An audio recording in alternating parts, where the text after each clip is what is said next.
નમસ્કાર ખેડૂત મિત્રો, તમારું સ્વાગત છે અમારી યુટ્યુબ ચેનલ કૃષિ જગતમાં। અવારનવાર ખેતી માહિતીને લગતા આપણે વિડીયો લઈને આવતા હોઈએ છીએ, તો તેવો એક વિડીયો આપણે મગફળીના પાકમાં નિંદામણ માટેનો લઈને આવ્યા છીએ। તો પહેલી આપણે વાત કરી કે નિંદામણ નાશક દવાનો છંટકાવ ક્યારે કરવો જોઈએ। તો પ્રથમ જ્યારે આપણે વાવણી કરી હોય, વાવેતર કર્યું હોય ત્યારે કોરામાં અથવા તો પાણ પાયા પછી 2-3 દી પછી આપણે પેન્ડીમિથિલિન એટલે કે બાસાલિન પ્લસ ગ્રામોક્ઝન એટલે કે પેરાક્વોટ ડાયક્લોરાઇડ નો છંટકાવ આપણે ત્યારે પ્રી ઇમરજન્સ નિંદામણ નાશક તરીકે કરી શકીએ છીએ। ત્યારબાદ મગફળી ઉગી જાય અને જ્યારે મગફળીની હાયર ખડ ઉગ્યું હોય ત્યારે આપણે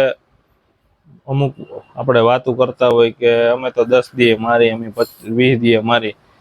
ખરેખર મોલ ઉગ્યા પછી 25 થી 30 દિવસનો થાય ત્યારે ખડની દવા વાપરવાનો આપણે આગ્રહ કરતા હોય છે। ગમે તે એગ્રો વાળા 25 દિવસ 30 દિવસ પછીનો આગ્રહ કરતા હોય છે। ખેડૂતને એવો મૂંઝવતો પ્રશ્ન હોય તો ખડ મોટું થઈ જાય, તો ખડ મોટું થઈ જાય એના માટે પ્રી ઇમરજન્સ દવા જે કે પેન્ડીમિથિલિન ને પેરાક્વોટ ડાયક્લોરાઇડનો તમે છંટકાવ કર્યો હોય તો આ પ્રશ્ન વધારે રહે નહીં। બીજા નંબરમાં 25 દિવસ પહેલા જે તમે ખડની દવાનો ઉપયોગ કરો તો આ બધી દવા ફોટોસિન્થેસિસ ઇન્હિબિટર હોય, એટલે કે સૂર્યપ્રકાશ છોડને લાગવા ન દે ને એવી રીતના ઘાસ અથવા તો ખડનું મારણ કરે। તો આ બેઝ ઉપર ખડની દવા વર્ક કરતી હોય અથવા તો એના સેલ ડાયવર્ટ કરીને સેલને બંધ કરી દે, જે સૂર્યપ્રકાશ લેતા હોય સેલને, આ રીતે નિંદામણનો સફાયો થાય। તો તમે હજી 15 દિવસે 20 દિવસે દવા મારો, જો છોડવો જોરમાં ન હોય તો તમારો પાક 10 થી 15 દી પાછળ પડી શકે, અથવા તો જોરમાં ન હોય તો એમાં રોગ આવી શકે, ફૂગ આવી જાય, પાંદડા ખરી જાય, પીળો થવાનો પ્રશ્ન રહે, પછી કોઈ વાતે પાક મોલ પાછો વરે નહીં। એના માટે જો તમારે વહેલી દવા મારવી હોય તો એના માટે 12% અથવા તો 16% વાળું ચિલેટેડ ઝીંક આવે, અથવા તો લિક્વિડમાં જે ઝીંક આવે છે એ ઝીંકનો તમારે ખડની દવા હારે ઉપયોગ કરવો, જેના લીધે પાકને કોઈ આડઅસર થાય નહીં અને તમારા નિંદામણ નાશક દવાનું 100% પરફેક્ટ રિઝલ્ટ મળે। હવે વાત કરી આપણે ખડની દવાઈની, તો પહેલી આપણે છે સકેત, ઇમેઝાથાઇપર ને પ્રોપાક્વિઝાલોફોબ।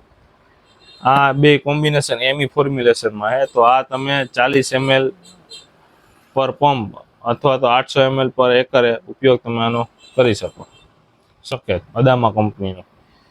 બીજા નંબરમાં ઇમેઝાથાઇપર આવે। ઇમેઝાથાઇપર 10% વાળું ટેકનિકલી આવે, 70% વાળું ટેકનિકલી આવે। જે BSFનું પરસ્યુટ અને ઓડીસી કરીને આવે, તે તમે ગમે એ કંપનીનું, અધર કંપનીનું, આપણી પાસે ગુજરાત ક્રોપ કેરનું અત્યારે હાજરમાં છે 70% વાળું સુલતાન સુપર।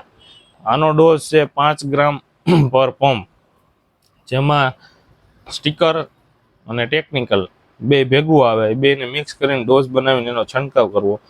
અને ભેગું આ ગોળ પાનવાળું કંટ્રોલ કરે ખડ, ખાલી શેષમૂળ માટે બેસ્ટ દવા।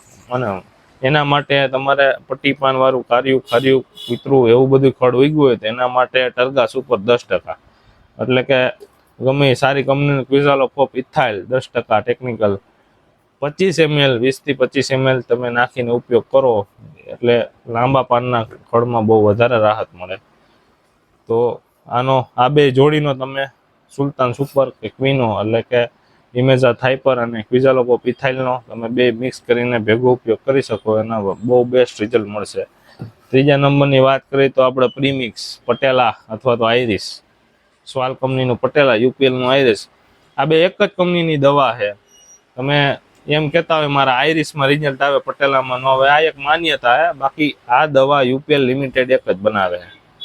હવે તો જો કે પેટર્ન છૂટી થઈ ગઈ એટલે બધી કંપનીમાં આવશે, પણ યુપીએલ લિમિટેડ, આમાં મેન્યુફેક્ચર બાય યુપીએલ અને માર્કેટેડ બાય સ્વાલ, એટલે કે સ્વાલ ખાલી માર્કેટ કરે છે, મેન્યુફેક્ચર તો યુપીએલ જ કરે। એટલે એવું નહીં કરવાનું કે મારે આઈરિસ છાટું પટેલામાં રિઝલ્ટ ન આવે, આઈરિસમાં એવું કાપ, આઈરિસમાં ન આવે પટેલામાં, બે એક જ દવા આવે, એક જ કંપનીમાંથી ભરાય, બે અલગ અલગ માર્કેટ કરે છે, બરોબર।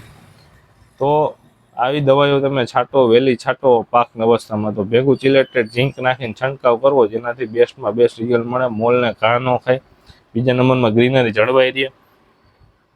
વધારેમાં વધારે જો કોઈ માહિતી જોતા હોય તો મારા નંબર નીચે આપેલા જ છે, આમાં ફોન કરીને તમે માહિતી લઈ શકો છો.